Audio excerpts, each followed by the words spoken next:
Do you believe you're good at parking? Well, if you think you do, you suck at parking is yet to change your perception of that. As an isometric, physics-based puzzle parking racer, you suck at parking has but one simple objective: parking your car. But getting that done, well, that's not so simple.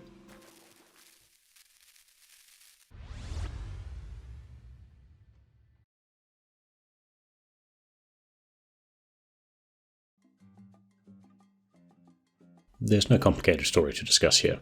You're dropped into a world that consists of a series of levels with multiple parking points you need to reach within a time limit.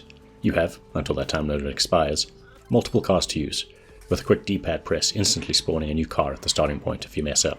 To complicate things, you also have a fuel gauge you need to keep an eye on, which starts chugging away as soon as you press the accelerator. Just be warned, it dwindles away regardless of how fast or slow you're moving. As a result, the golden rule here is to keep moving at all costs, as even stopping for a brief nanosecond is considered a failure. Oh, and to make things harder, you can't reverse. At all. Of course, it's only when you can't use such a technically simple maneuver that you suddenly realize just how valuable it is. Ha, you might exclaim, thinking of the time you drove at 65 miles per hour while drinking a Coke. I've got this. Well, no, the developers actually have you.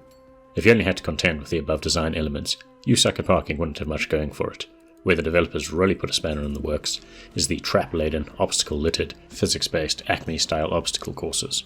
Naturally, things start off simple enough with just getting from A to B, but before you know it, you're having to deal with giant fans, boxing gloves, magnets, and curved looping tracks that would make Evel Knievel soil himself. It quickly becomes a tense affair of finding the best path through the course while timing your movements between obstacles without ever stopping, and that's before the game's loose physics systems kick in. It's neither tight enough to be frustratingly realistic, nor loose enough to let you fly through the course with ease. Now, while most levels can be completed in seconds, getting to the point where you can slide into your spot easily is going to take time.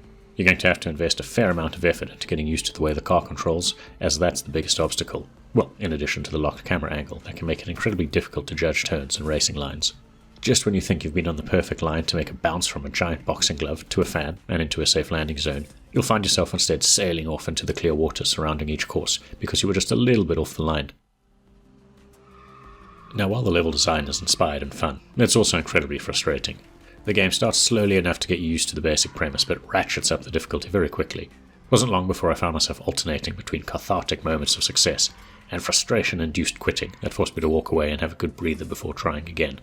Successfully completing new levels opens up new ones and also rewards you with XP. As has become the gaming norm, You Suck at Parking rocks a parking pass in both free and premium variants. It's all cosmetics, so you don't have to worry about a pay-to-win scenario, and beyond earning XP to unlock free cosmetics, there's no other in-game currency or paid-for items to worry about. That said, if you want that premium car trail, you're going to have to pick up the premium parking pass with real cash. At this point, it's also worth noting there is a multiplayer component that pits you up to 7 other players, but during the review period, I wasn't able to get going with the matchmaking system. It simply idled away while looking for other players before booting me back to the menu. Like the Souls-like genre, I found myself in a bit of a love-hate relationship with You Suck at Parking. While it's nowhere near as masochistically punishing as a Souls game, it illustrates perfectly the one more try versus the Goshdarnit relationship that you get from tough but rewarding games.